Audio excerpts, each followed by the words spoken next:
Surgido de la bruma, el rey Arturo con la mítica Excalibur defendió a Britania y forjó Camelot, el reino de la justicia. Su figura, arropada por los caballeros de la mesa redonda, perdura como el símbolo de la esperanza. Nosotros no tenemos espada ni mesa redonda, solo trataremos de descubrir quién se proclama como el rey Arturras. Un boomerang que no vuelve es simplemente un palo. Bienvenidos al Rey Aturras. No os estoy escuchando nada porque para ponerme este morrión me he tenido que quitar los cascos, tío. Pero bueno. Bueno, pero te has puesto otro casco, tío. Así que me quito un casco y me pongo dos. ¿Qué os parece mi espada, chicos? Está bien. A ver, sácala. Esto mata que flipas. Mata muchísimo. Muchísimo mata. Muchísimo. La de Fer es leña del árbol caído. Sí, tío. Muy buena, macho. La compré en Toledo. Bueno, no sé si se ve ahí. Sí se ve. Tienen madera. Sí. Esta no mata, pero... Pero asusta. Pero es para dar, ¿no? Es para dar. Qué bueno. Es para dar, ¿no? Porque como es una espada, es para dar. Claro. Bueno, hoy está con nosotros, con su espada de madera, Fernando Villanueva. Pues muy buenas a todos, una vez más. Pues, ¿y sabéis quién está también? A ver. Está también Álvaro González. ¿Qué pasa? ¿Qué tal? Los chabules. Y como no, el Gafri, tío. Con su morrión. ¿Qué tal, chicos? ¿Os ha gustado mi morrión? Se me ha caído, ¿eh? ¿Se te ha caído? Se me ha caído el morrión, sí. Vale, chicos. Ya más o menos sabemos de qué vamos a hablar, ¿no? Guantes, sí, espadas, cascos, la espadita del Fer. Yo creo que lo tenemos claro. Vamos a hablar de héroes / guerreros españoles. Así que, chicos, para poneros un poco en... Bueno, para ver quién empieza. Esto es muy fácil. La semana pasada empecé yo. No me gustaría que me tocase 2 semanas seguidas empezar. Y os he traído un juego que, como a los dos os gusta un montón la historia, ¿verdad? Mentira, ¿verdad? Verdad. Os he traído un juego que lo he titulado Legados de España. ¿Vale? Y diréis, ¿de qué trata? ¿De qué trata? Que me tienes en un sin vivir, me tienes en ascuas. Pues se trata de un juego en el que yo os voy a dar pistas sobre un personaje, ¿vale? 3 pistas, croquetamente. Os voy a dar una pista fácil, o sea, una pista difícil, una pista media y luego una pista la más fácil. Pero la cosa es que... Yo creo que no sea pista de aterrizar. Ya, tío, ni de música. Venga, ya. Ni pisto tampoco.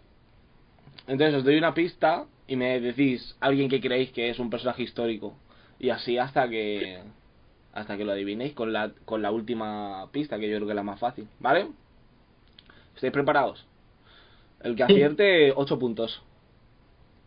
Hoy fácil las Nada, cuentas. que saco la calculadora. Hoy las cuentas son fáciles. Vale, ya. Yo no soy de letras, pero vale. Pues calcula números romanos, tío. Ya. X sube palito más X sube palito, tío. Claro. Bueno, primer personaje o personaje histórico. Fue un poeta y dramaturgo. Quevedo. ¿Qué ves? Lope de Vega. Federico Chueca. Vale tirar uno nada más, hay que tirar uno. Yo qué sé. Federico Chueca. No. No habéis acertado. Siguiente pista. Es que esta pista ya es muy buena, ¿eh? Su obra estuvo muy influenciada por la guerra civil y el exilio. Joder, Lorca. Es Lorca. No. ¿No es Lorca? No. Miguel Hernández. Muy bien. Solo vale tirar ¿Sí? uno, pero sí, muy bien. Miguel Hernández, 8 puntos para Fe. La última pista era... Escribió la elegía a Ramón Sige. ¿Vale? Bueno, tengo que decir que me ha gustado. Pues sí, señores, el poeta del exilio Miguel Hernández de la generación del 27. Siguiente personaje, ¿estáis preparados o qué? Sí, Os he notado fríos en esta, ¿eh? Vale, pero lo hemos sacado rápido. lo habéis sacado bien, sí. O sea, yo no lo habría sacado, a mí se me da muy mal los Y personajes. sin ayuda del público. Es verdad, tío. Vale, siguiente personaje. Fue una política y abogada. Política y abogada. Sí. Clara Campoamor. Joder, tío. Te juro que estaba pensando en ella, macho. Joder, macho, tío, se las sabe todas. Efectivamente, Clara Campo. ¿Eh? No has dicho ni la época ni nada, tío. Nada. Política y abogada. Fíjate, no habrá. Bueno, Luchó, es que es el mayor ejemplo de feminismo en España y el sí, mejor. sí, luchó incansablemente por los derechos de la mujer. Fue una figura clave para conseguir el voto femenino en España. La aviadora y escritora Clara Campoamor. Cabe decir que era liberal y el voto en España viene por la derecha. No por nada, sino para que lo sepáis. Vale. Sí, bueno, que además el Partido Socialista no quería al final acabó saliendo, pero en un principio no era la idea. No querían votar a favor, ¿no? No. Creo que no, vamos. No sé si ya lo No. vamos a ver más. No, porque la izquierda veía que como España era muy católica, si daban el voto a la mujer, iban a salir las derechas. Más que nada por eso. Vamos, según cuenta la historia. Bueno, ¿continuamos o qué? Vais 8-8. Los siguientes puntos ya los tenéis que sumar vosotros porque yo ya no voy a saber sumarlo. Pintor y escultor. Miguel Ángel. Pintor y escultor, Sí, no solo pintor. Miguel Ángel. Miguel Ángel está bien tirada. Joder, yo voy a decir Salvador Dalí. Joder, tío, pues es que... Sí, Bueno, claro, que eran españoles, ¿no? Todos. eran españoles, sí. O sea, a ver, es verdad Ah, que... me he columpiado. Lo que- No, Miguel Ángel mola. El día que os hagan legados de Europa, pues lo tiramos.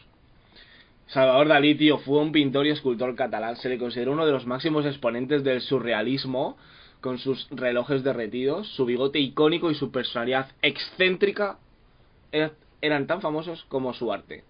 El artista del surrealismo, Salvador Dalí. 8 y 8, 15 para Álvaro y 8 para Fer. ¿No? Ahora, Fer, puedes empatar. Puedes Puedo empatar. empatar. Puedo empatar. Puedes empatar. Voy a tirar la difícil y luego la fácil. ¿Vale? Para que esté más entretenido. Cineasta español. Buñuel. Vete a la mierda, tío. ¿Sí o qué? Sí. No voy a decir Amenábar. Es que tendría que haber tirado una más... No sé, tío. No sé qué puedo decir más complicado porque no habrá cineastas españoles, tronco. Sí, Podrías decir cine. cine, claro. Pero bueno, es que como estamos hablando de un pibe... Pero bueno. Cineasta español, es uno de los directores más influyentes de la historia del cine, especialmente en el realismo. Ganó la Palma de Oro en Festival de Cannes con su película Viridiana, que se note que no me la he visto. Sí, fue el director del realismo Luis Buñuel. La Palma de Oro, le chocaron la mano, así.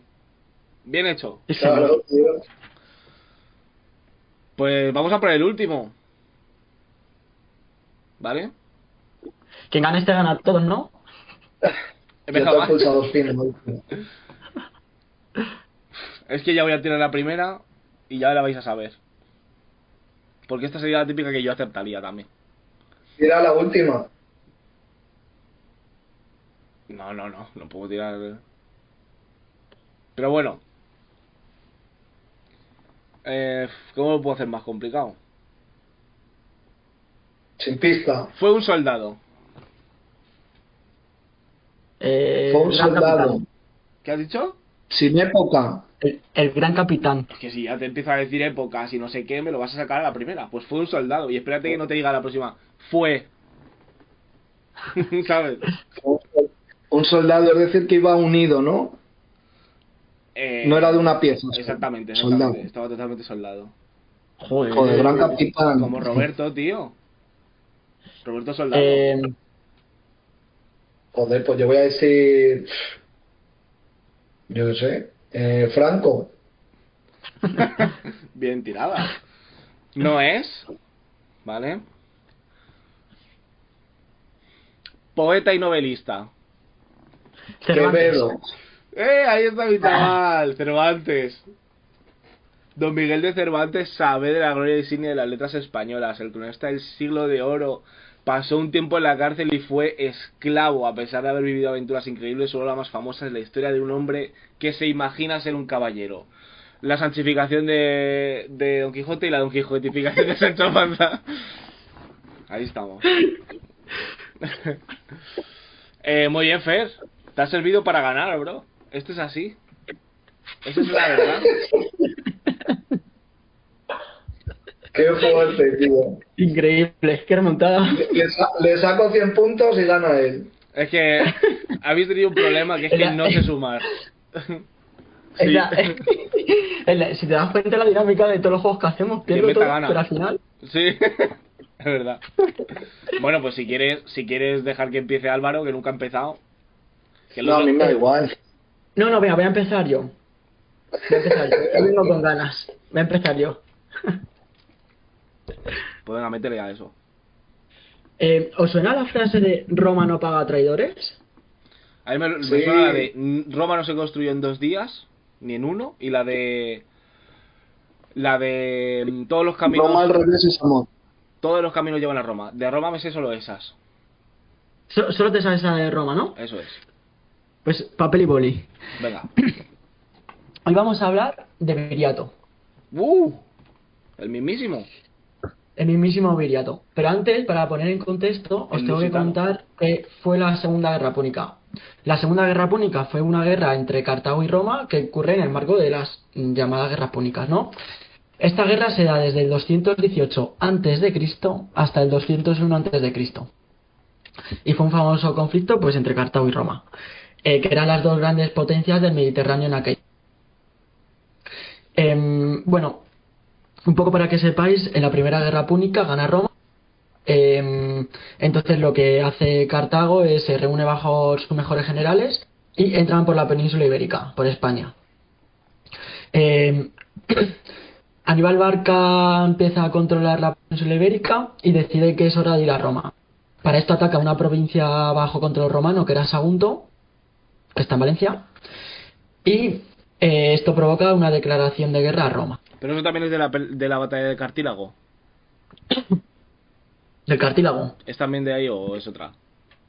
Pues a mí Sagunto me suena como sí, otra. o sea, Sagunto todo es esto, otra, ¿no? o sea, todo esto ocurre en un marco de quién quiere predominar sobre el Mediterráneo. Ya. Las dos A ver, potencias efectivamente, Gabriel, no es Cartílago, Ya, gracias. es Cartago. Gracias, Es tío. Cartago, ¿vale? Y lo que quiere decir Fer es que Sagunto era aliada de Roma, entonces, porque antes no había países, ¿no? Eran ciudades-estado o federadas, por así decirlo, aliadas de uno o de otro. Entonces, el control de la península es vital, más que nada porque era una zona virgen sin explorar, para tanto Roma como para Cartago, y efectivamente Asdrúbal, Aníbal, todos estos cartagineses, púnicos, fenicios, como los queráis llamar, hacen de la península una base de operaciones, ¿no? Para desde ahí atacar y castigar a Roma. Yo no recuerdo haberos corregido con los nombres japoneses. También lo digo, en el primer programa. Ya a mí me gusta llamar a Cartílago, tío. Bueno, pues Cartílago. Claro. Bueno, tras este ataque de Aníbal a Sagunto, funciona como una declaración de guerra a Roma. Tras esto Aníbal decide marchar hacia la propia Roma. Lo hace atravesando los Pirineos. Bueno, pues lleva... No sé si os sabéis que... o se dice que llevaba elefantes. Claro, ¿qué pasa? Que los elefantes para atravesar los Pirineos, imagina. Qué movida. Pues una locura, ¿no? Pasó mal. Los Pirineos no son fáciles de pasar, o sea, es complicado. Bueno, ahí perdió muchos hombres. Al final Aníbal llegó a Roma, pero decidió no atacarla. Hay una pregunta muy recurrente en la historia que es ¿qué hubiera pasado si Aníbal, cuando llegó a las puertas de Roma, lo hubiese atacado? Corrígeme, Álvaro, si me equivoco, pero Roma por aquel entonces estaba pasando mal, ¿verdad? Sí, efectivamente. No podemos saber lo que hubiese pasado, ¿no? Porque sería hablar de futuribles, entonces solo podemos hablar de lo que sabemos. Pero si Aníbal hubiese entrado en Roma, con los efectivos con los que contaba y el ejército que llevaba detrás bien alimentado, con estos animales que en Europa no se tenía mucho trato con ellos y tal, hubiese sido un grave problema. Seguramente la historia hubiese sido otra. Por aquel entonces estaban Rómulo y Remo defendiendo Roma, ¿no? No, tío, ya se habían muerto. Rómulo y Remo, a un día hablamos de ellos, vienen justo después de la Ilíada. La Ilíada, Sí. ¿eh? Vaya liada en la Ilíada, ¿eh? Es que cuenta, esa hay que hablar de ella un día, porque supuestamente Eneas, que es el que huye de Troya con la espada de Troya, se instala en Roma y bueno, es el mito fundador para hablar de que Roma es la heredera de Grecia. Bueno, la heredera de Troya, ¿no? Sí, bueno, de la cultura oriental. Sí, efectivamente. Bueno, al final Aníbal decide no atacar Roma y Roma se recompone. ¿Os suena Publio Cornelio Escipión? Que si me suena. Claro, tío. Si me suena, dice. Bueno, pues probablemente sea el general, uno de los generales más famosos de todo el Imperio Romano. También se le conocía como el africano. Pues Publio Cornelio Escipión lideró la contraofensiva en Hispania. Por lo que ha dicho Álvaro, o sea, Hispania era una tierra prácticamente virgen, con un montón de cultivos y con muchos minerales como el oro y la plata. O sea, por ejemplo, tenéis el perfecto ejemplo en las médulas de León. Eso son minas hechas por los romanos. Bueno, pues Roma quería el control de Hispania. Al final acaba derrotando a los cartaginenses y empieza a recolectar todos los recursos que había en Hispania, ¿no? Para que os hagáis una idea, Hispania por aquel entonces fue dividida por Roma, ¿no? En dos partes. La parte citerior, vamos a decir que es la parte norte, y la parte ulterior, que es la parte sur, ¿no? Si hacemos una línea, pues arriba la citerior y la baja ulterior. Y por todo el oeste de la península, por toda la parte occidental pues había muchos pueblos, los celtíberos, los celtas, los lusitanos, los vascones, etcétera, etcétera. Buenos pueblos. Bueno, esta es un poco la división que hace Roma, ¿vale? De Hispania. Y ahora vamos a hablar ya directamente de los lusitanos. Bueno, los lusitanos es un pueblo que se basa prácticamente en su pastoreo y en su agricultura. Tiene algunos jinetes, pero sin más importancia. Sí que se sabe que entre ellos hacían batallas, normalmente desarmados, como una especie de ritual. Pero, Y ¿en sí, Lusitania actualmente se venden toallas? Para saber si estamos hablando de lo mismo. bueno, en una parte de Lusitania sí. Vale, vale. Hay un concepto ligeramente equivocado que se cree que Lusitania es solo Portugal, pero Lusitania no solo abarca Portugal, sino abarca la parte occidental de la península. Véase Zamora, véase Valladolid, Extremadura. Qué bonito, qué bonito. Que lo sepa Extremadura y- para que la gente lo sepa, si quieres ir al castillo de Zamora, es todo recto. Es todo recto. Es todo recto. Y es verdad, ¿eh? Es verdad. Sí, tal cual. Eso Tal para cual. que lo sepa la gente. Además, Zamora es una gran desconocida. Debería ir todo el mundo a verla. Qué bonita. Eso es. Sí, Y así totalmente. salen de Madrid, aunque me dejan a mí Eso es. un hueco. Bueno, lo dicho, los lusitanos eran una sociedad de pastores y agricultores con gran conocimiento del terreno, ¿vale? Los lusitanos ofrecen una gran resistencia a formar parte del Imperio Romano. Entonces empiezan en ciertas guerras con ellos. En todo este contexto, Roma, que tiene más medios, pues empieza a ganar muchas guerras a los lusitanos. Aquí tenemos a un... ¿Y qué medios Ah, tenían, tío? Tipo... ¿Los Iniesta, romanos? Xavi... ¿Tenían más medios? Oye, chaval. Madre mía. Es que no sé, tío. Bueno, seguimos, ¿no? Dios. Bueno, os voy a presentar a un general romano, no recuerdo el nombre, pero el apellido es Galba. Galba ofrece paz y un reparto de tierras fértiles a todos los lusitanos. Entonces los lusitanos deponen las armas y deciden que ¿vale? Que está bien, que aceptan el trato con Roma. Atentos a lo siguiente porque es importante. Reúne entre 8.000 y 30.000 lusitanos. No se saben los datos bien porque, bueno, todo esto sucede ciento y pico años antes de Cristo. O sea, imaginaros la información como ha llegado hasta hoy en día, muy dispersa. En fin, divide a todos estos lusitanos en pequeños grupos para organizar el reparto de tierras. Los desarma y una vez desarmados, los asesina. Asesina entre 8.000 y 30.000 lusitanos. Solo unos pocos son capaces de escapar. Entre ellos, Viriato. Bueno, para quien no sepa quién es Viriato, Viriato es un pastor lusitano que no se sabe quién es su padre ni su madre, pero sí se sabe que era lusitano. No se sabe dónde nació, hay fuentes que dicen que nace en el Levante español, otras dicen que es portugués, otras dicen que es de Zamora y otras dicen que es de Badajoz, pero no se sabe a ciencia cierta. O sea, no se puede ver. ¿Y de dónde quieres que sea? A mí me gustaría que fuera zamorano. Si yo puedo elegir, zamorano. Vale, yo también. Yo estoy contigo. Era de Zamora. Aquí venimos a dar datos reales. Más concretamente, más concretamente de Alcañices. Eso es. De la capital de Aliste. Eso es.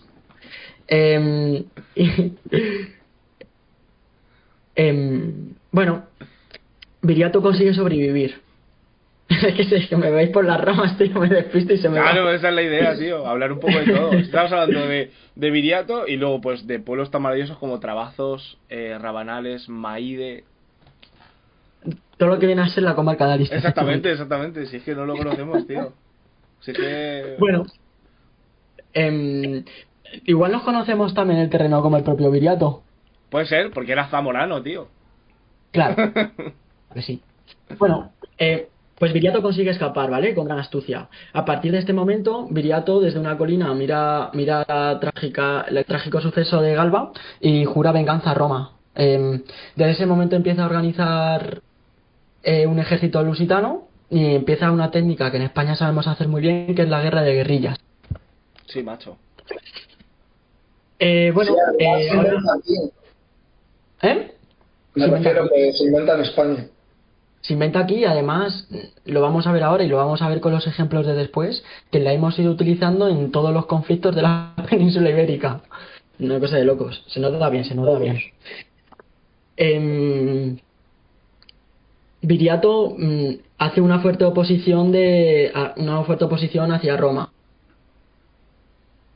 A veces en grandes ejércitos de hasta 10.000 efectivos y a veces en pequeños grupos. El caso es que sí sigue una estrategia de guerrillas y consigue hacerle la vida imposible a los ejércitos romanos. Todo esto se ve mejor en un gran ejemplo, que es una batalla contra Cayo Betilio. Cayo Betilio era un general romano, ya de avanzada edad, pero con una gran experiencia. Cayo Betilio consigue llevar los ejércitos romanos hasta la zona bética. Bueno, para quien no esté muy puesto, pues la zona de Sevilla... consigue y todo eso, ¿no? Eso es, consigue arrinconar al ejército lusitano y Viriato, muy inteligente, hace una fila de soldados, les dice que se dispersen en pequeños grupos y que días después quedarían todos en Badajoz. Viriato coge a 1.000 jinetes, empieza a rodear al ejército romano haciendo como que huyen. El ejército romano, que al final lo que querían era la cabeza, le acaban siguiendo. ¿Qué hizo Viriato? Les llevó hasta un desfiladero, donde ahí el número de tropas, poneros que aquí a lo mejor era una proporción de 10.000 contra 30.000 romanos, o sea, 10.000 lusitanos contra 30.000 romanos. Bueno, pues estos 1.000 jinetes le llevan a un desfiladero donde el número... Y lo peor de las batallas esas, Fer, no es el número de gente, sino el que está lejos contándolos. Buah. Porque eso luego pasa a la historia. Los historiadores como Álvaro se fijan en esas cifras, pero no son conscientes de la figura del apuntador, tío. No, o sea, imagínate para contar soldado por soldado, ¿sabes? Exactamente. O sea, yo imagino que antes de empezar la batalla dan las alineaciones, ¿no? Sí, claro. Hoy vamos a jugar con un 1.000, 7.000, 4.000... Y 6.000 en los flancos con caballería pesada. Eso es. Efectivamente, eso es. Con pivote. Contamos con 2 generales en el medio para distribuir juego. ¿Jugaría soldado, tío? Ahí. Pues claro, soldado. Soldado seguro. Soldado seguro, ¿no? Y de portero Willy Caballero, tío.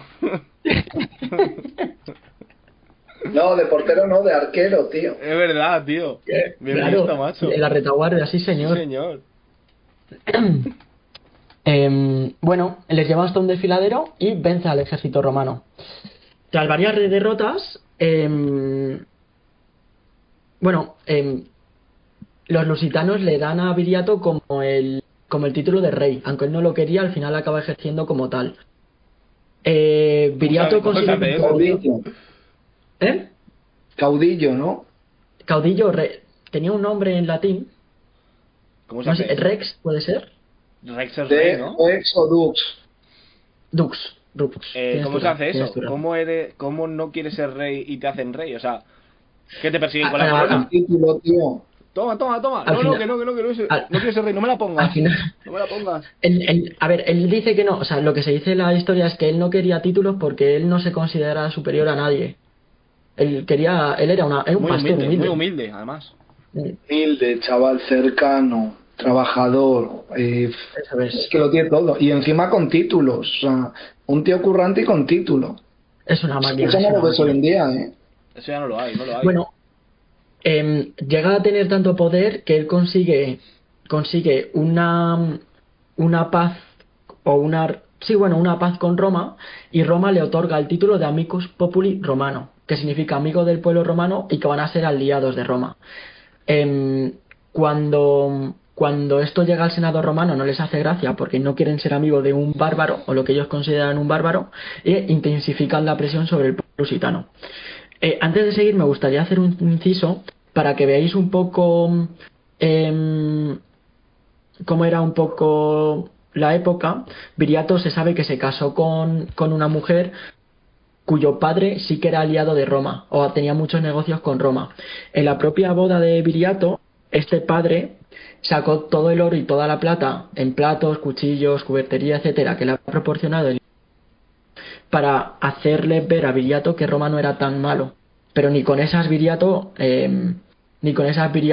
dio su brazo a torcer. Él siguió con su idea de aguantar la presión romana. Bueno, llegados hasta aquí,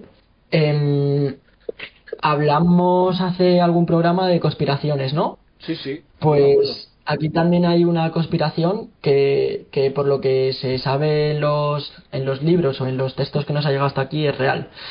Y cuando termina la Segunda Guerra Púnica, Roma vence al final a Cartago y pone todos sus efectivos en la península ibérica, en Hispania. Al final los lusitanos se ven muy superados, sobre todo numéricamente, por el Imperio Romano, y Roma, a través de una estratagema, pues consigue hacerse con la península ibérica. ¿Cómo lo hace? Viriato manda 3 emisarios a...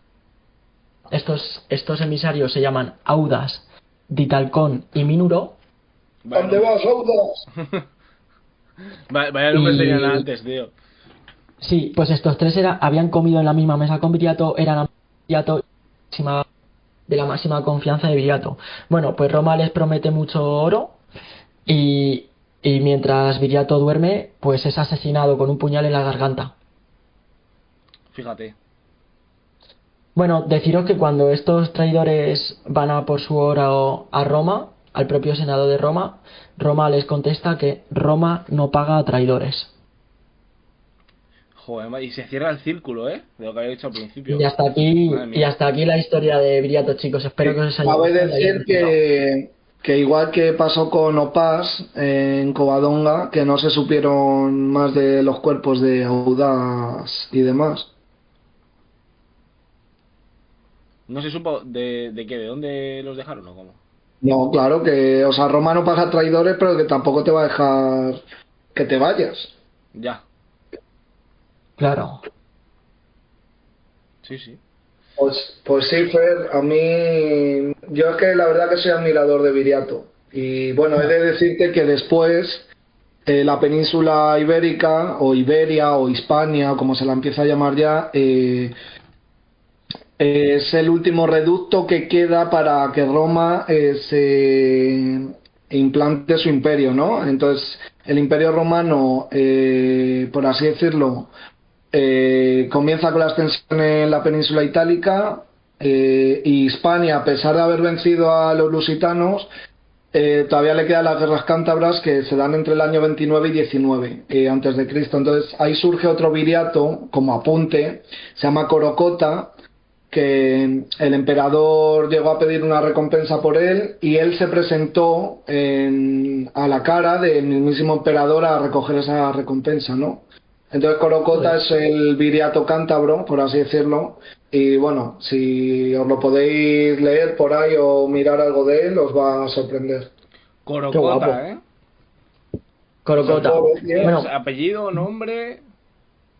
decir a todo esto... Ah, ¿sí? Decir a todo esto que... Hola, soy Corocota. Ah, vale. O sea, es como el que dice, ¿tú cómo te llamas? Dice, algunos me llaman Doro y otros me llaman Teo. Dice, o sea, Claro. te llamas Doroteo, ¿no? Dice, no, Teodoro, tío. Me llamo Teodoro. Claro. Es lo mismo. Bueno, para ya cerrar con mi tema, decir que aquí ponemos a Roma un poco de ser los malos, pero todo lo que sabemos de Viriato es porque quedó recogido en los escritos romanos por historiadores romanos, y que Roma no paga traidores, pero tampoco olvida la dignidad de sus grandes rivales. O sea que bueno, pues nada, chapo por ellos. Listo. Joder, muy buen tema, Fer, sí, señor. Me ha encantado. Me ha encantado la historia de Viriato el Lusitano. Joder, sí, señor. Álvaro, ¿quién continúa? ¿Tú o yo? ¿Quién está antes de los siglos? Tú sabes de quién voy a hablar. Yo sé de quién vas a hablar. Tú eres el historiador. Yo no sé si va primero el tuyo o primero el mío. Yo no me quiero empecinar en ello, ¿vale? Pero Bueno. habla tú porque creo que vas tú primero. Vale, no te empecines, tío. Pues venga, voy a por ello. Hoy voy a hablar del Sansón de Extremadura, Diego García de Paredes. Sí, hombre. Bien. No te atreverás. Tío. Sí me atrevo. ¿Te vas a atrever de verdad? Sí me atrevo. Qué barbaridad. Hoy no vamos a hablar de un héroe de cómic o de película, sino de uno de los personajes más increíbles y menos conocidos también de la historia de España. ¿Habéis oído hablar del Sansón de Extremadura? Sí. Va, pues ya Yo está. no. Pues Está ya en no su lo tumba. cuento. Pues ya no lo cuento.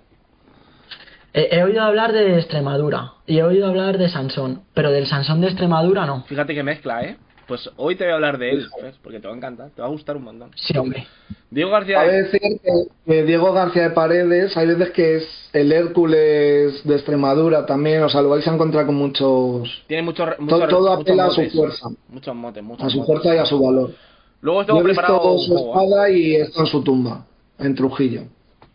En Trujillo. Pues yo habré pasado por Está delante, ¿eh? Sí, Yo he pasado señor. por delante seguro. Bueno, que si nos remontamos unos años atrás también es parte de Lusitania. Sí, si es que al Claro. final son familia de Viriato, tío. Seguro que también Primos era, hermanos. Burgal, Primos tío. también era su primo de Zamora. Era. Eso es. Todos tenemos un primo de Zamora, él es su primo de Zamora. Vale, pues esto es muy fácil. Diego García de Paredes, no os quiero aburrir mucho, me podéis interrumpir, mi tema ya sabéis que va a durar 5 minutos, si puedo, va a durar 5 minutos, así que, por favor, interrumpidme, y os vuelvo, vamos, os digo, vosotros sois los que sabéis de historia, o sea, no me hagáis preguntas a pillar, ya lo digo porque no las voy a contestar, no contesto preguntas. Vea, No, yo fíjate, solo te quería decir que él estaba entre la espada y la pared. Sí, tío. Ya paro. No, está muy bien. Vale. Tío, ¿y Corocota no sería Corocota de Maya?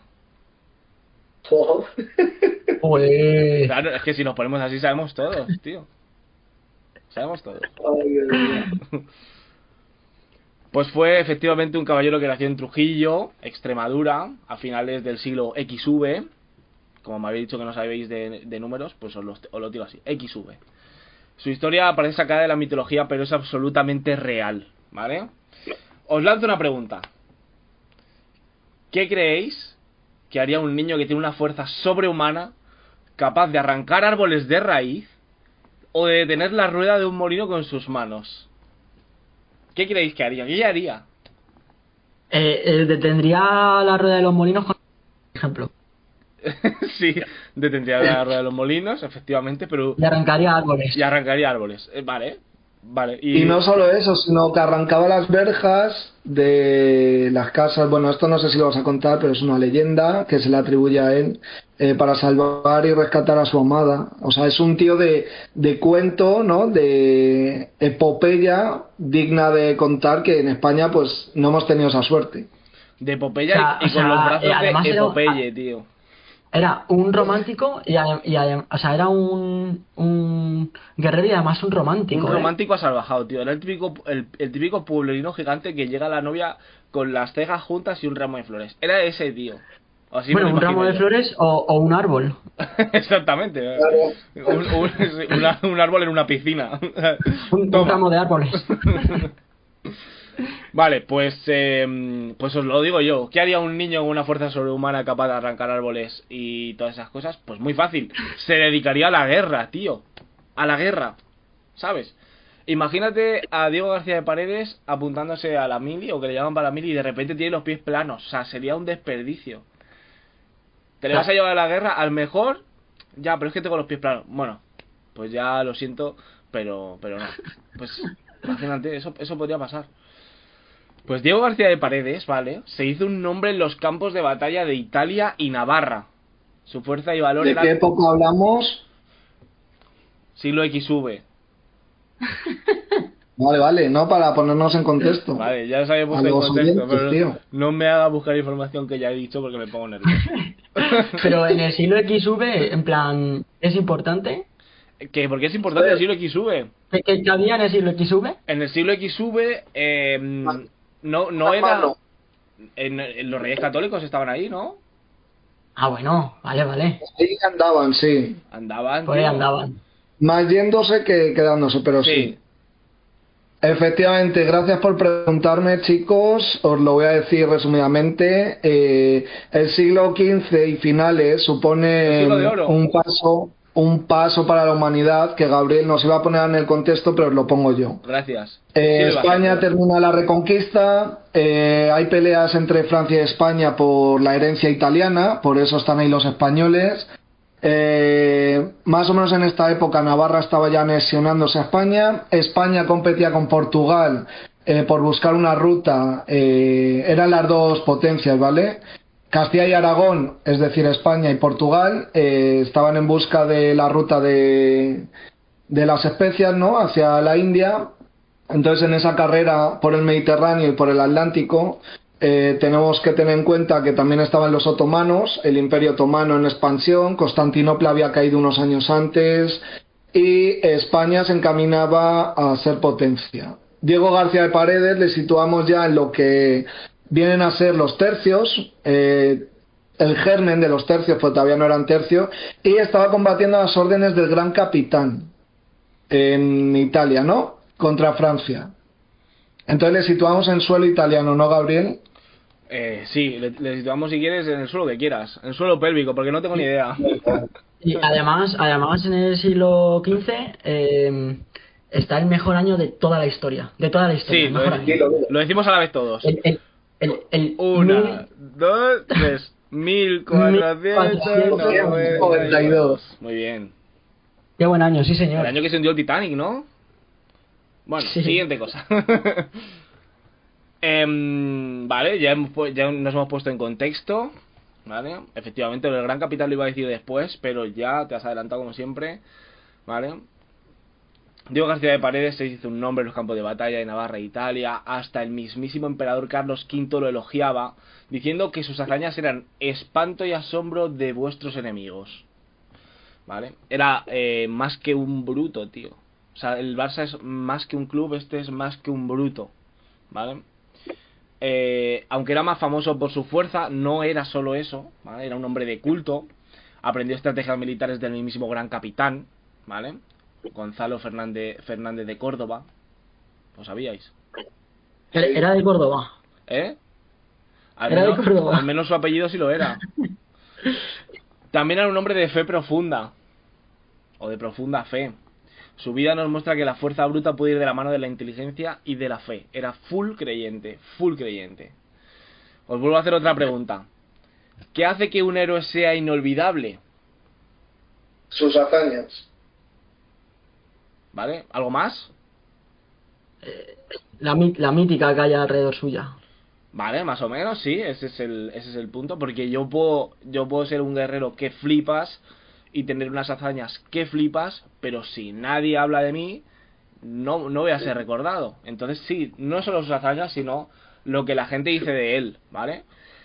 Sus citas de la época, ¿vale? Que su fama era tan grande que fue alabado por grandes cronistas e historiadores de su tiempo. Gonzalo Fernández de Oviedo lo describía como uno de los valientes caballeros que hubo en toda Europa. Fíjate, tenía que conocer un montón para decir eso. ¿González Fernández de Oviedo era de Oviedo? Al menos su apellido sí. Al menos su apellido es de allí.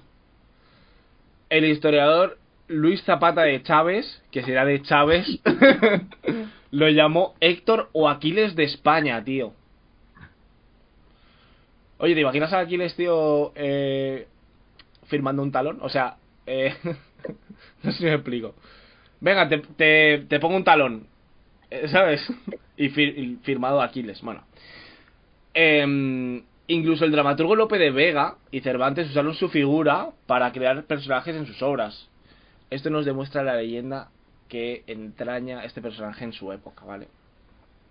Bueno, yo he visto documentos franceses, perdona que te corte, describiendo la animalidad, la brutalidad de este tío. No cuentes que usaba anécdotas. mandoble, No cuentes anécdotas. Porque usaba mandoble y partía los cuerpos por la mitad, ¿vale? O sea, los franceses cuando sabían que ese tío estaba en el campo de batalla, se iban. Qué barbaridad. Vale, ahora, para casi cerrar, porque no quiero ser pesado, os voy a proponer un juego. El juego se llama Verdad o Leyenda, ¿vale? Verdad. ¿Vale? Lo único que os voy a pedir es que cuando, o sea, lo que creáis que sea, si es verdad o leyenda, no digáis verdad, sino verdad, ¿vale? Porque estamos en guerra, tío. He salido con un morrión, yo necesito que lo digáis con fiereza, ¿vale? Entonces, este es el test de Sansón para ver quién se convierte en el Sansón madrileño del programa, ¿vale? Uno va a ser el Rey Aturras y otro va a ser el Sansón madrileño, y a lo mejor los dos títulos los alberga el mismo, ya veremos. Primera afirmación, ¿vale? Diego García de Paredes era tan fuerte que de niño levantó una pila bautismal de la iglesia para su madre enferma. ¿Verdad? Efectivamente, es real. Las crónicas de la época cuentan esta historia como una muestra de su fuerza y amor filial. O sea, literalmente, su madre estaba enferma, ¿vale? Estaba enferma en casa y no podía ir, pues, a recibir la bendición de Dios. Y el pibe llegó a la iglesia, cogió la pila bautismal y se la llevó a casa como si estuviese cogiendo un barreño. ¿Qué te parece? Sí, vamos, que si Mahoma no va a la montaña va a Mahoma. Exactamente, tío. Y tú imagínate cuando llaman a su casa y es la montaña, tío. Y le llega y le dice... Imagínate a Mahoma, ya, tío. Sí, la cara tiene que ser un cuadro, vamos. No, pero permitirme, era más borrico que una infusión de pan rallado. Imagínate al chico, o sea, a Diego García de Paredes, llamando a la puerta y diciendo: mamá, ya te he traído las pilas que me habías pedido para el mando. Y es la pila bautismal. Yo aquí, ¿sabes? Levantándola como si fuera la orejona. Segunda afirmación. Se dice que el rey Fernando el Católico, impresionado por sus hazañas, le concedió el título de duque de Nápoles. Leyenda. ¿Verdad? Es una leyenda. Joder. Aunque tío. fue un héroe de guerra, la historia no registra que se le concediera un título tan importante. La anécdota es más una idealización de su figura. ¿Vale? En un acto de rebeldía, afirmación 3, Diego García de Paredes retó a duelo al propio rey Fernando el Católico. ¿Verdad? Leyenda. ¿Verdad? Se le fue la olla, tío. Se le fue la olla. Se cuenta que lo hizo para defender el honor del gran capitán, aunque después fue perdonado y volvió a servir a la corona. Pero que se calentó, que se calentó. Que le Se dijo, le fue de la mano. le dijo un 1 para 1 con tu mejor navaja, vamos. Bájate al parque. Eso le dijo. Le dijo, tú con navaja y yo con manos. Sujétame el cubata. Exactamente. Le puso entre la espada y la pared. Sí.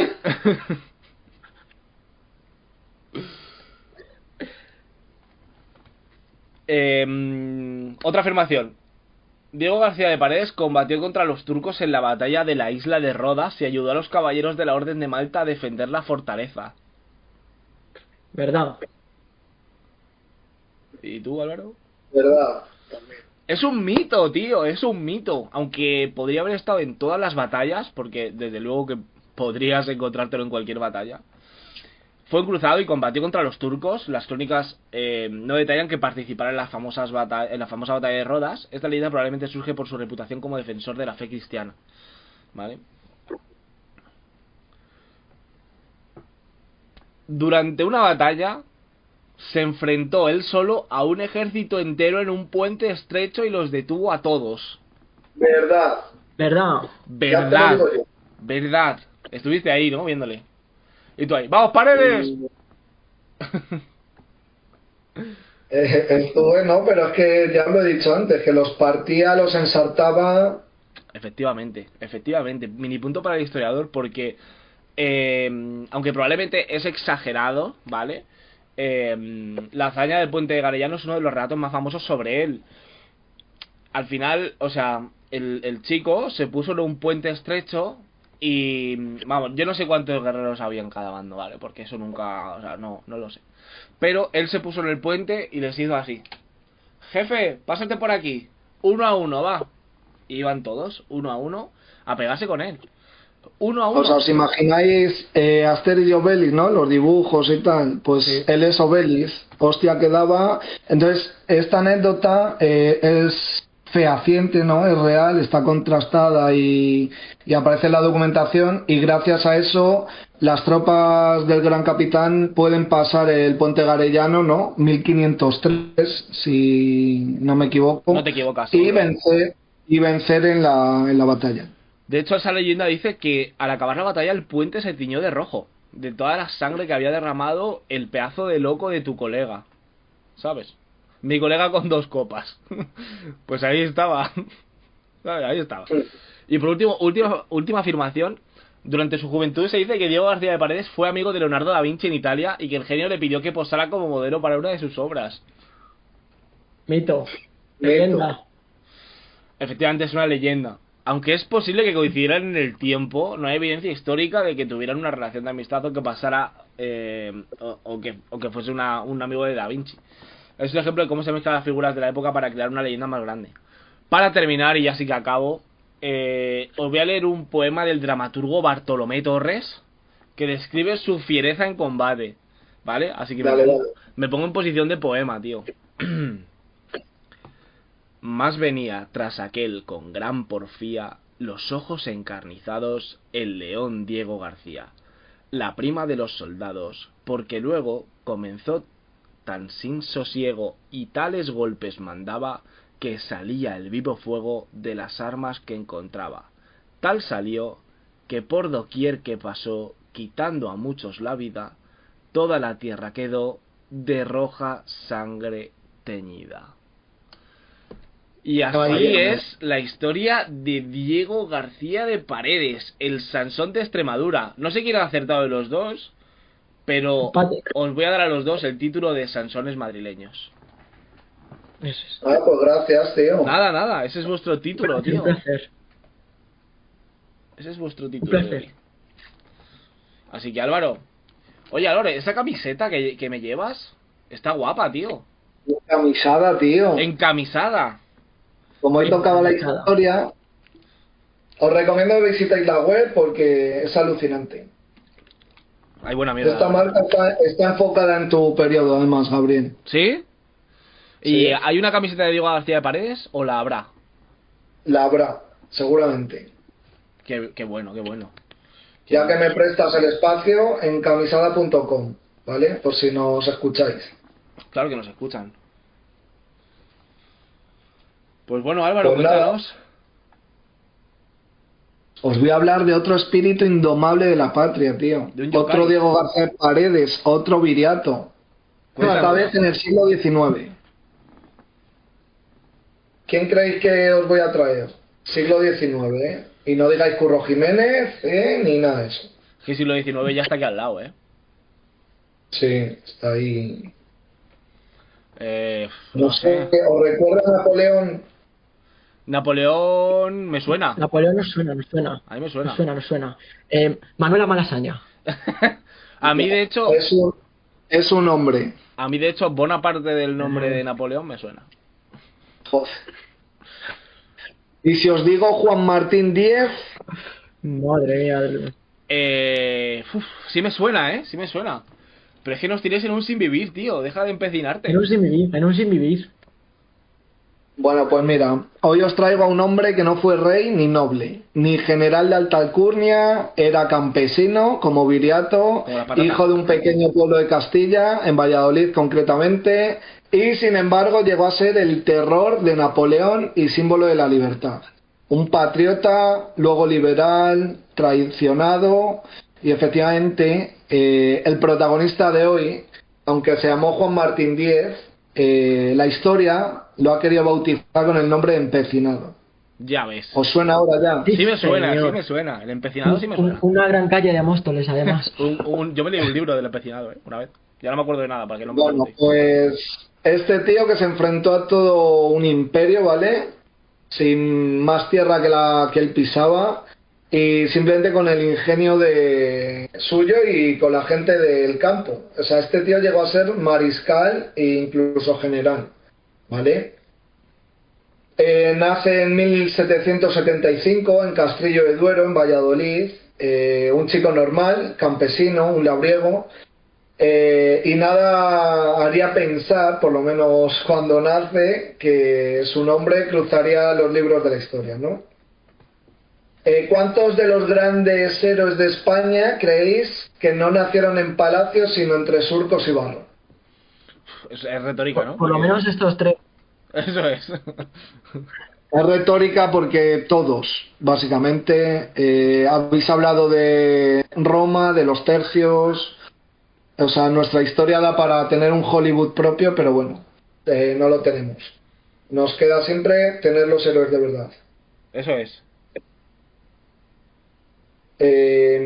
Bueno, su apodo, el empecinado, para nosotros ha quedado como alguien que se empeña, ¿no? Que no se da por vencido, que lucha por una causa justa hasta el final, pero venía de la familia y concretamente del pueblo, ¿no? Entonces, el destino simplemente quiso que el empecinado se fuese sinónimo de alguien que no se rinde.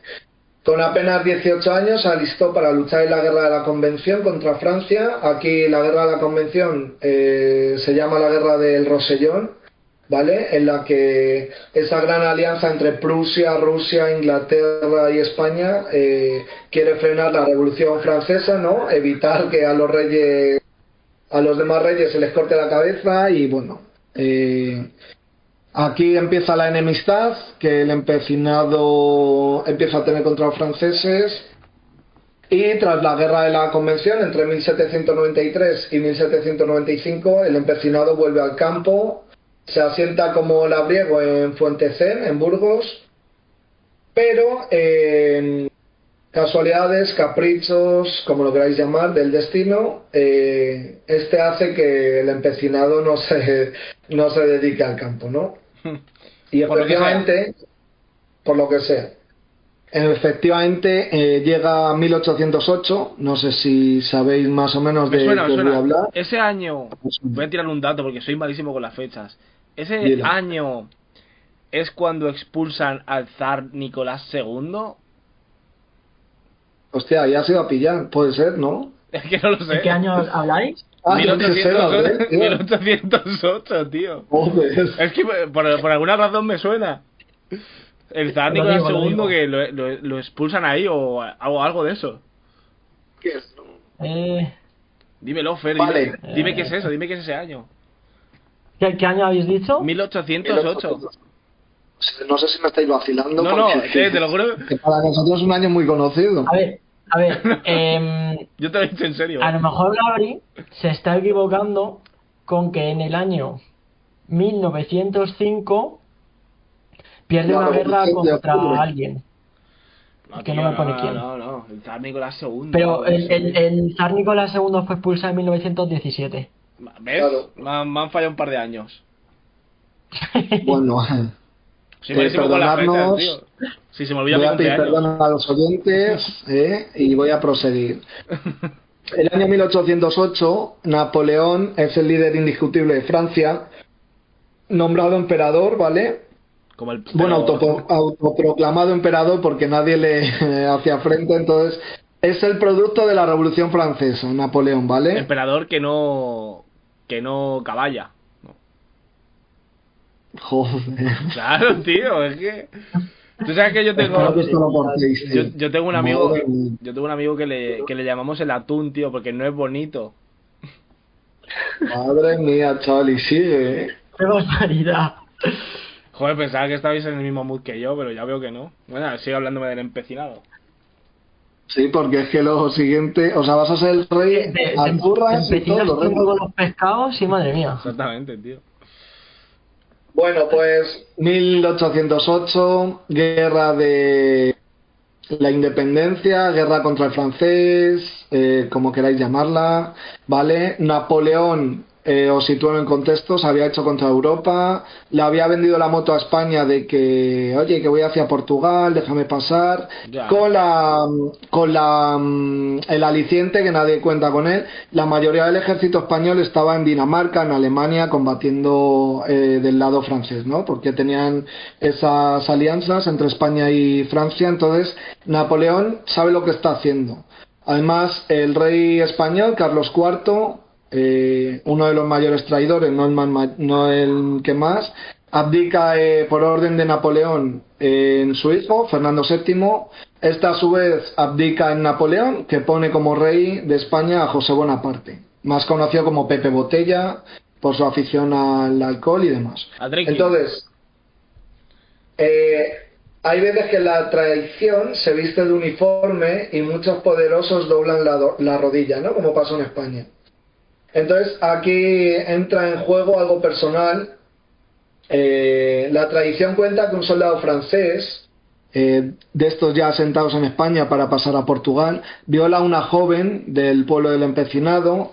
Cuentan que el empecinado lo mató y que con este gesto selló su destino, que sería luchar hasta el final contra el invasor.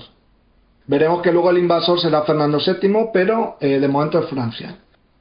¿Qué haríais vosotros si vieseis vuestra tierra pisoteada, vuestra gente humillada y vuestra libertad arrebatada? Pues yo, si soy Diego Bueno, García cha- de Paredes, le tiro una piedra bautismal al que sea, tú. Así te lo digo. ¿Y tú, Fer? Luchar hasta Bueno, hasta la extenuación. en fin. Pues eso es lo que lamentablemente nos está pasando hoy. Nos tocará luchar, a lo mejor no lo sabemos, pero bueno.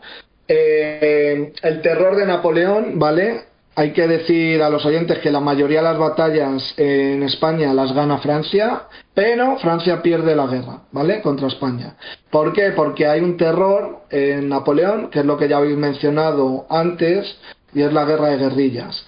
Efectivamente, la historia dice que la inventa España en la guerra de 1808. Yo tengo que decir que viene de antes, como hemos visto con Viriato, los tercios lo popularizan con esas encamisadas también, pero bueno, es algo en lo que todos coincidimos que es español, ¿no?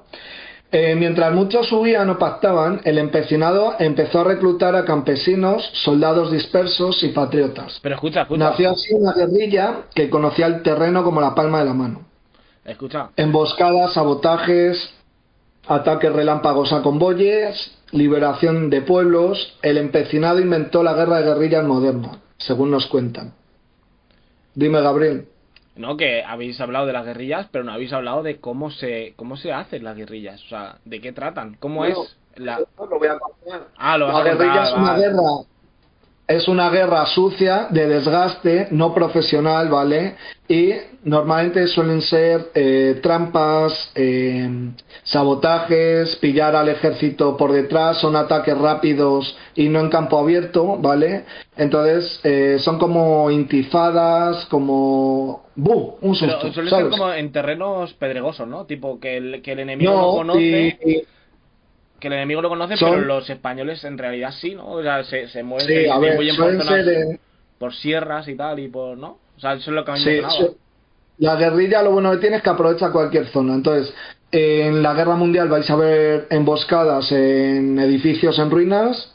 En el siglo XVI vais a ver a los tercios en pequeñas proporciones entrando de noche y con alevosía en campamentos enemigos para sabotear los cañones, la artillería y todo, matar a cuantos pudiesen y sembrar el caos. En la guerra de independencia normalmente es en zonas de montaña, pero también en pueblos pequeños donde el ejército francés no tiene maniobrabilidad ni se conoce el terreno.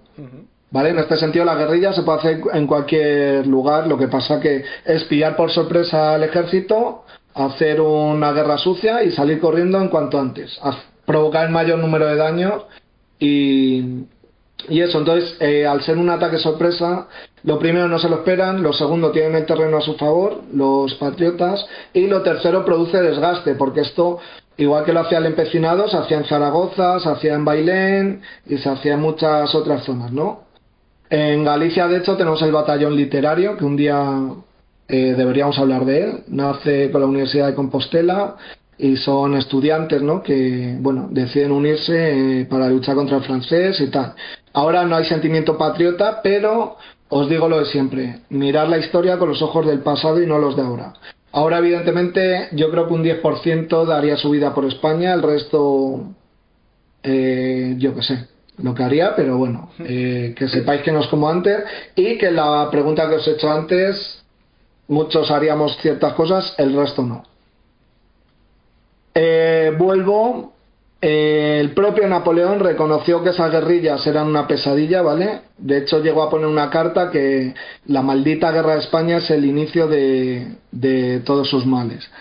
En 1809 es nombrado capitán de caballería, operaba ya en Ávila, Salamanca y Guadalajara. En 1811 comandaba ya 6.000 hombres. En 1812 vuela el castillo de Torija en Guadalajara, obligando a los franceses a retirarse. Y en 1813 se le ve combatiendo y liberando Alcalá de Henares, ¿vale? Derrotando a un enemigo que le doblaba en número. En 1814, ya terminando la guerra, es ascendido a mariscal de campo y tiene derecho a firmar como el empecinado, ¿vale? Esto es un derecho que no todo el mundo lo tiene.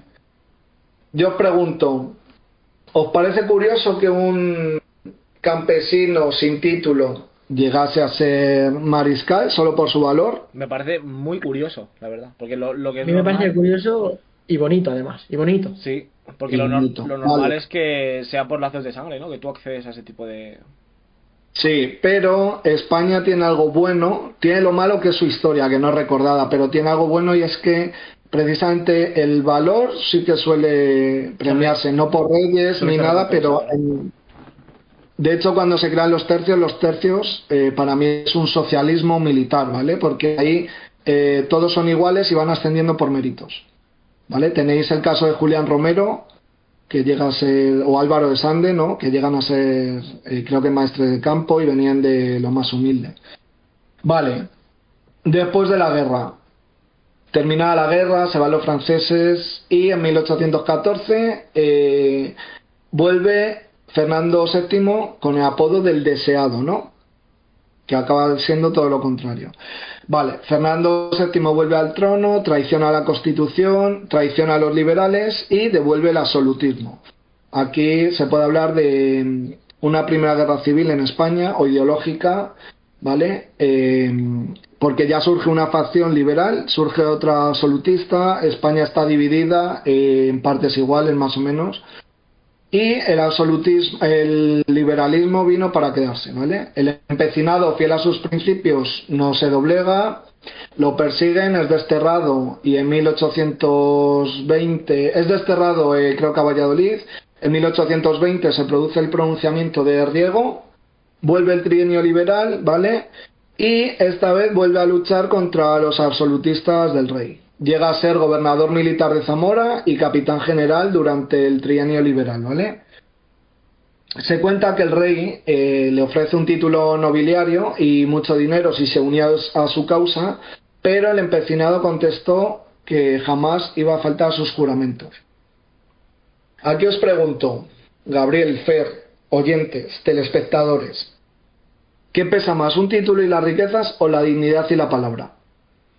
Yo creo que la dignidad y la palabra, tío. Yo estoy contigo. Para vosotros, ¿no? Sí. Hoy en día yo creo que no es igual. No, desde luego que no. Hoy en día, con tal de que haya dinero... Hoy en día pesa Bueno, el bolsillo, pues el mira, bolsillo pesa. el bolsillo. En 1823 cae el trienio liberal, se tiene que exiliar a Portugal y pide volver a España en 1824, ¿vale? Creyendo en una amnistía que había dicho el rey, que el rey como buen romano no paga traidores. Es un gran error porque es una trampa. El rey había ordenado ya su captura mientras había dicho lo de la amnistía, y en 1825 es detenido en Olmos de Peñafiel, llevado a Nava de Roa y allí fue insultado, apedreado y encadenado, ¿vale? El empecinado, fiel a sí mismo, se rebeló incluso en la horca, ¿vale? Cabe decir que el general, creo que Espartero, consigue que el empecinado sea fusilado, ¿vale? Para morir con honor siendo militar, pero en Nava de Roa, el alcalde montó allí un escenario de madera con una horca. Se cuenta que el empecinado rompió los grilletes, se abalanzó sobre los guardias, le arrebató la espada a uno, se produjo una trifulca, pero finalmente lo colgaron, ¿vale? En la plaza. Es decir, su destino es humillado y humillante, porque él como militar y patriota se merecía por lo menos morir fusilado, pero no llegó a las dependencias militares, sino que el alcalde de este pueblo, en Roa, y el pueblo, manipulado como pasa siempre, asistieron al acto, ¿vale? Fue tal la violencia en aquel, antes del ajusticiamiento, de que la ahorcasen, que según relata un cronista, una de sus alpargatas salió despedida a más de 200 pasos, ¿vale? ¿Qué muestra más su espíritu? ¿Que lo ahorcaran o que hasta el último aliento intentara luchar? ¿Qué es lo que más dice de él? Hombre, es que... Lo segundo. Lo segundo, claro. Pero lo que no entiendo es por qué querían ahorcarle. Sí. Porque lo veían como un traidor y el rey Fernando había ya dado orden de captura. O sea, matarle lo iban a matar, pero ellos ya se vienen arriba. ¿Qué pasaría en España si al presidente del gobierno lo coge una turba por la calle? Lo destrozan. Pues fijaos. Entonces, pesa más. Yo creo que le ahorcan ya por envidia y porque no pueden con él, ¿no? Pero bueno, en 1825 muere con apenas 50 años, pero murió como vivió, ¿no? Fiel a su tierra, a su libertad y a sus principios. Galdós lo resume en sus episodios nacionales, que yo de vez en cuando me leo alguno de ellos porque es historia de España y además creo que bastante bien y amena.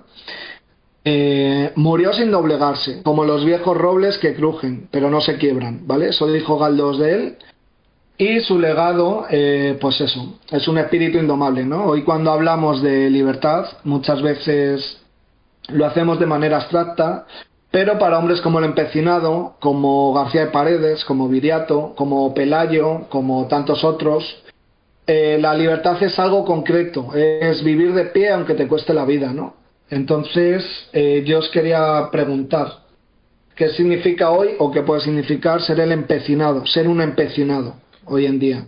Pues yo creo que va un poco relacionado con ser el rey Aturras, tío. Ser un tío empeñado... Pues no voy a ser el rey Aturras, ya lo digo, ¿eh? Me habéis interrumpido mucho. Bueno, a lo mejor sí. Es un tío empeñado, ¿no? Un tío que lucha... se empeña, ¿no? Sí. Un cansalmas. Un cansalmas, efectivamente. Un cansalmas. Un coach del siglo XIX. Chavales, no rindáis, luchad por lo que queréis y todo eso. Un Yados, ¿eh? ¿Qué pasa, máquinas? así entraba, ¿no? Bueno, pues voy a cerrar haciendo un resumen ya de los míos, esta vez breve, os lo prometo. Juan Martín Díez, que no Díaz, el empecinado, no fue un general de palacio ni un rey coronado, ¿vale? Fue un campesino castellano que eligió la dignidad sobre la comodidad, la resistencia sobre la rendición y la patria sobre el miedo. Por eso su nombre sigue más vivo que nunca después de 2 siglos, porque hay hombres que no se doblegan y cuando la patria lo necesitan se convierten en héroes. Gracias por darme este espacio un día más. Nada, hombre, qué bonito eso. Muy, muy bonita la historia del empecinado. Muy bonitos estos relatos.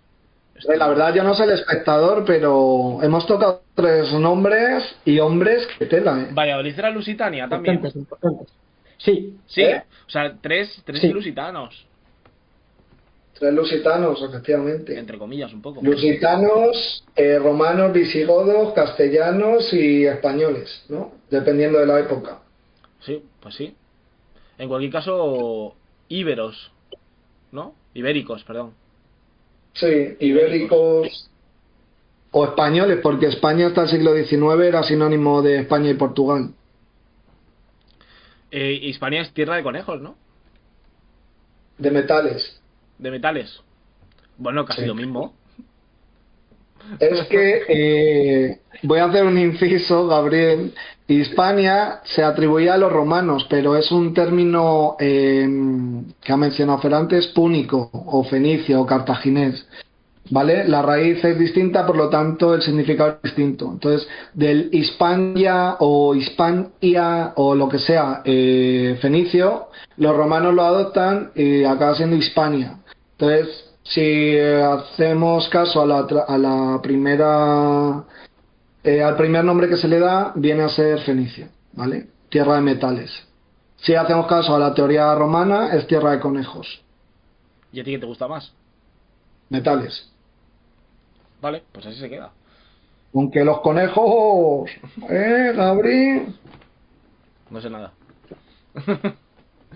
Muy bien, chicos. Literalmente no sabes nada. ¿Eh? La verdad, absolutamente cierto. Chicos, ha llegado el momento. Redoble de tambores con la boca. Vale, vamos a elegir al rey Aturras. Yo, Joder, tío. mi humilde opinión es Es que humilde. mi humilde opinión es que los dos me habéis aburrido bastante. Los dos, ¿eh? Yo os he hecho un juego, os he leído un poema. O sea, no pretendo con esto intentar excusarme, sino que sé perfectamente que no puedo ser el rey Aturras porque ha sido súper dinámico. Pero vosotros me habéis aburrido, tío. No me acuerdo ni de una fecha de las que habéis dado. Pero de la que os he dado yo sí que os acordáis, del siglo XV. Pues ahí está. Gabriel, no solo no te acuerdas, sino que para ti el zar Nicolás es de 1808, tío. Seguro que había otro Nicolás por ahí. Sí, todos los años hay uno. Mira, yo lo dejaría en que como Álvaro y yo ya tenemos nuestro título de Sansón madrileño, No, estaría muy feo que te fueses sin título. no, yo... Estaría muy feo que te Yo fueses estoy sin aquí, título. estoy Yo pienso como Fer.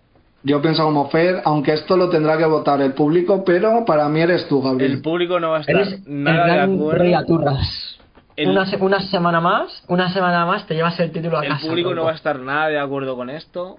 Y yo sé que van a salir en mi defensa, tío.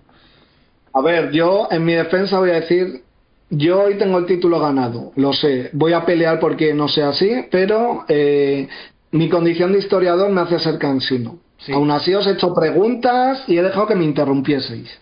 ¿Qué menos? ¿Qué menos, tío? Yo es que sigo pensando que Gabriel se lo quiere llevar para casa. Sí, yo también, pero claro. Yo lo Yo acepto. haciendo honor a la verdad, creo que puedo ser yo. Yo lo acepto con honor, pero es que cualquiera de vosotros se lo merece. O sea, hoy hemos sido muy turras, todos. Pero yo por lo menos os he hecho un juego, tío. Que no sé. Pero bueno. El que quiera medirse conmigo en duelo, que sepa que aquí estoy, ¿eh? Oye, ¿os acordáis de Superman? Sí. Sí, claro. El que hacía Superman antes, ¿no? Como estamos hablando de héroes, simplemente no me podía ir sin contaros esto. ¿Sabéis por qué hicieron las cabinas de teléfono con rampa? A ver. Para que se cambiase de Superman, tío. Madre mía, pues mi voto, mi voto va para Álvaro.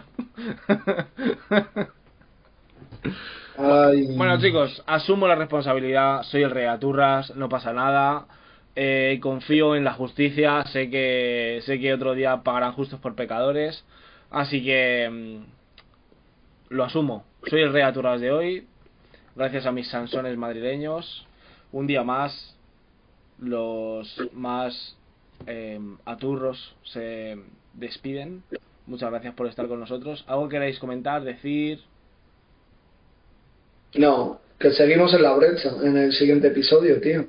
Perfecto. Ahí Todavía no estamos. sabemos de qué vamos a hablar el siguiente día, ¿no? No podemos hacer un... No podemos... Salta tu Yo frase y no, luego yo ya. no puedo vaticinar nada y es mejor que el espectador sepa que es una sorpresa. Venga, me lo invento. Será mentira. El próximo día vamos a hablar de... muebles. Qué bueno, tío. Ese es el tema.